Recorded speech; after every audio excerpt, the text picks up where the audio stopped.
채널에 다시 오신 것을 환영합니다. 오늘은 붕괴 위기에 놓인 자동차 브랜드 7곳을 살펴보겠습니다. 7위, 닛산. 한때 자동차 업계의 강력한 경쟁자였던 닛산은 지금은 경고등이 켜진 채로 무시하고 달리는 느낌입니다.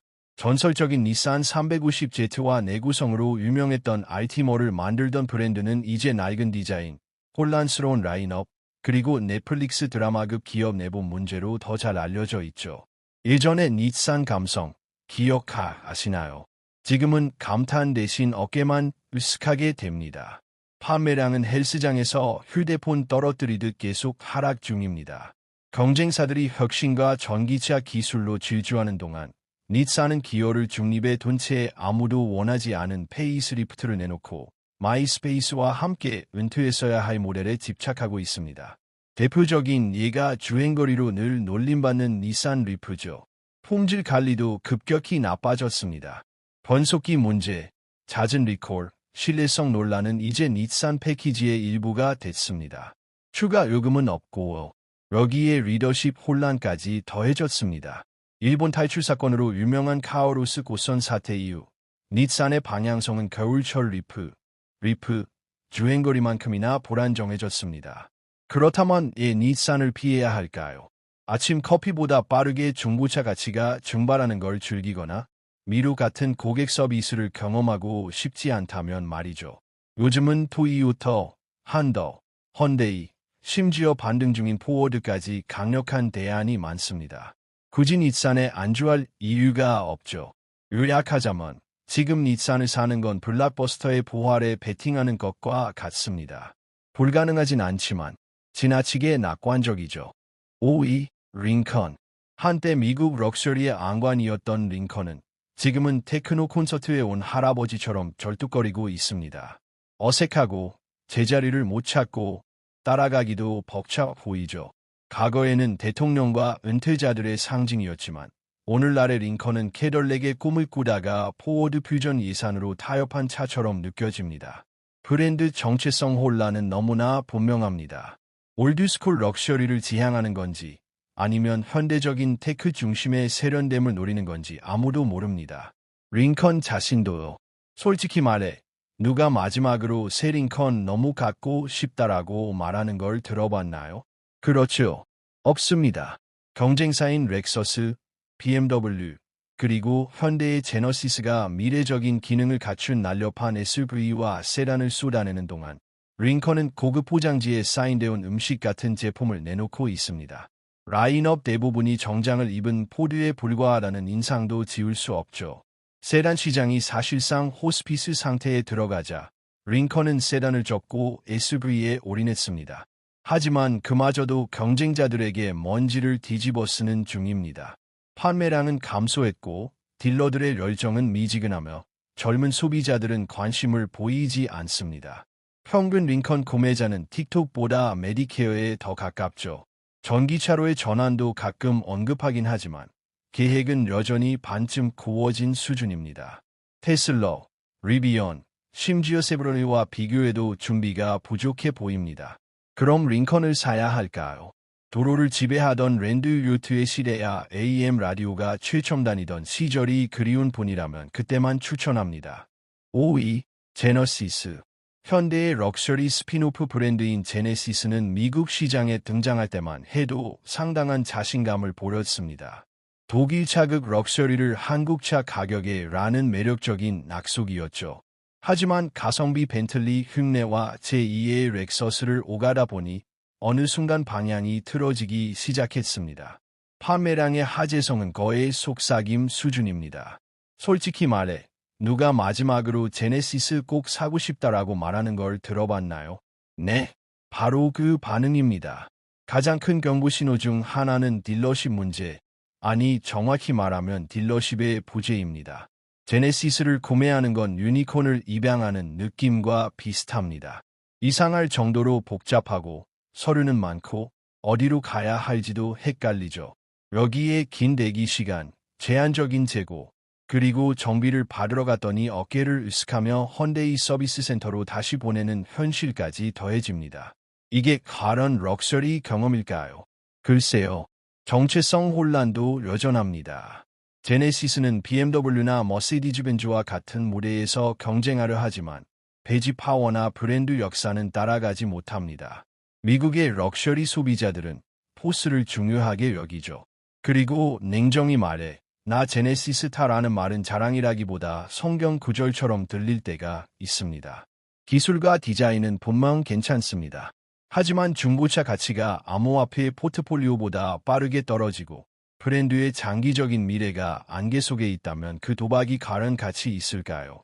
럭셔리 차량을 찾고 있다면 제네시스는 화려한 기능과 세련된 광고로 당신을 유혹할 겁니다. 하지만 낮은 브랜드 인지도, 보물찾기 같은 딜러십 탐색, 그리고 불확실한 장기 지원이 싫다면 이미 한 바퀴 돌아본 경험이 있고 그 자리를 지킬 줄 아는 브랜드를 선택하는 편이 더 현명합니다. 4. 크라이슬러. 크라이슬러는 지금 한 가닥실에 매달린 상태입니다. 그것도 고속도로에서 믿고 맡길 수 있는 튼튼한 실이 아니라 언제 끊어질지 모르는 그런 실이죠. 한때 미국 자동차 산업의 자랑스러운 거인이었지만 지금은 피고할 때 마지막으로 뽑히는 아이 같은 처지입니다. 현재 크라이슬러의 전체 라인업은 단 3대뿐이고 그중 2대가 미니밴입니다. 네, 2025년의 미니밴 이야기입니다. 이제는 자동차 브랜드라기보다 은퇴의 프로젝트처럼 보일 정도죠. 노후화된 라인업은 거의 혁신이 없고 경쟁사들이 전기차와 미래형 기술로 전력 질주하는 동안 크라이슬러는 아직도 2012년에 멈춰서서 틱톡이 뭐지? 라고 묻는 느낌입니다. 판매량은 바닥을 기고 있고 딜러 네트워크는 줄어들며 브랜드에 대한 기대감은 사실상 제로에 가깝습니다. 모회사인 스텔런티스 역시 크라이슬러에는 최소한의 생명유지 장치만 달아둔 채 지프, 바지, 램에만 관심을 쏟고 있는 모습입니다. 추수감사절 때나 생각나는 존재감 없는 중간 자식 같은 취급이죠. 솔직히 말해 지금 크라이슬러를 사는 건 폴더폰에 투자하는 것과 비슷합니다. 기술적으로는 작동하지만 나중에 후회할 가능성이 큽니다. 한때 힙합 뮤직비디오를 누비던 크라이슬러 300의 영광이 그립거나 퍼시피커를 정말로 사랑하지 않는 이상 말이죠. 더 나은 기능, 더 확실한 미래 계획, 그리고 훨씬 적은 보란 신호를 가진 선택지는 많습니다. 크라이슬러가 아직 완전히 추락한 건 아니지만 엔진 경고등이 켜진 채 오래 달리고 있는 것만은 분명합니다.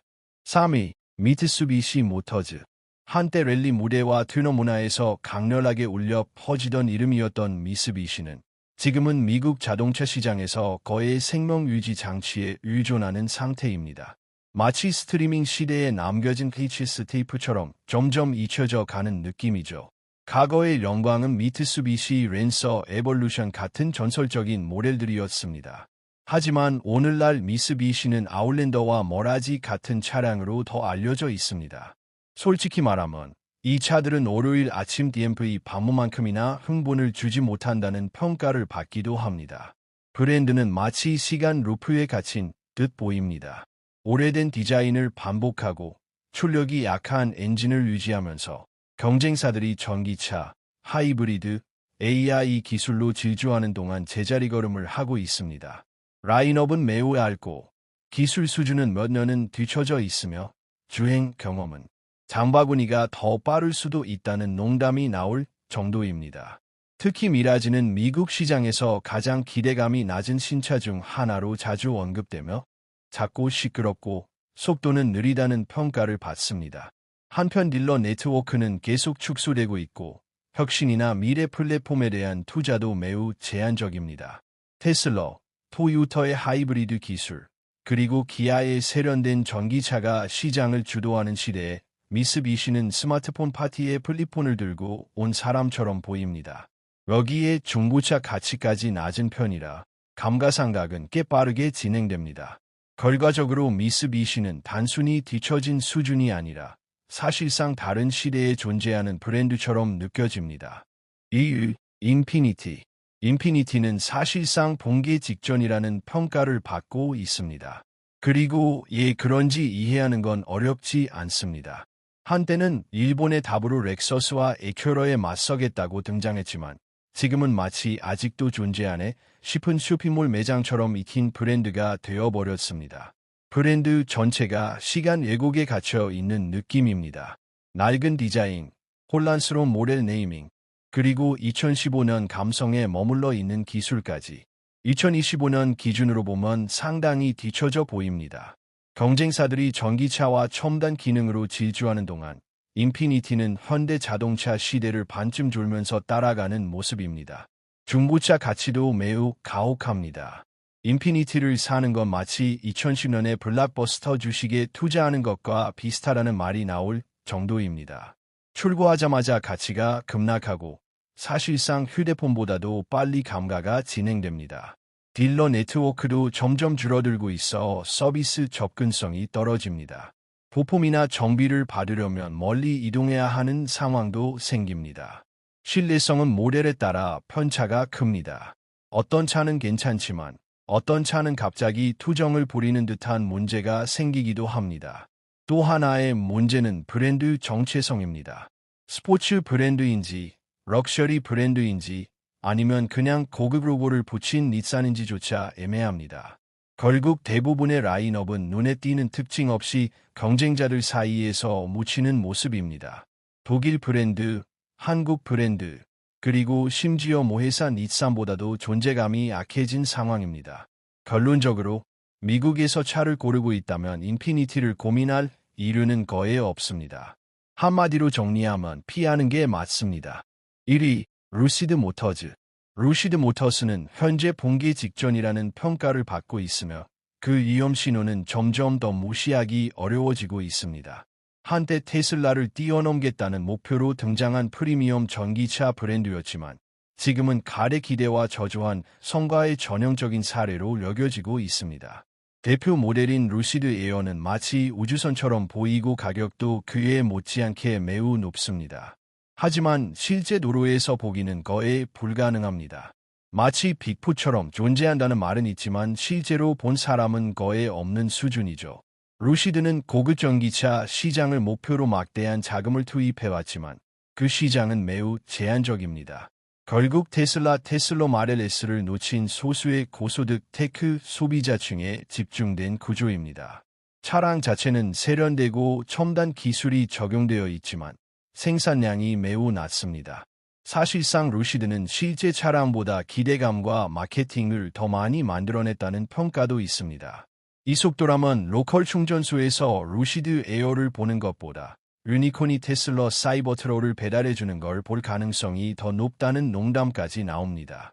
여기에 감원, 목표 미달, 줄어드는 고객층까지 겹치면서 루시드는 점점 벽을 향해 직진하는 느낌입니다. 지금 상황에서 루시드를 사는 것은 마치 2010년에 블록버스터 주식에 투자하는 것과 비슷합니다. 겉보기에는 좋아 보이지만 결국 위험을 떠안게 될 수 있다는 의미입니다. 결국 이 브랜드가 몇 년 뒤에도 존재할지 불확실한 상황에서 지금 루시드를 선택하는 것은 상당한 리스크를 동반하는 결정일 수 있습니다. 그리고 이로써 영상은 끝입니다. 앞으로 나올 영상도 놓치지 않으려면 좋아요와 구독 꼭 부탁드립니다.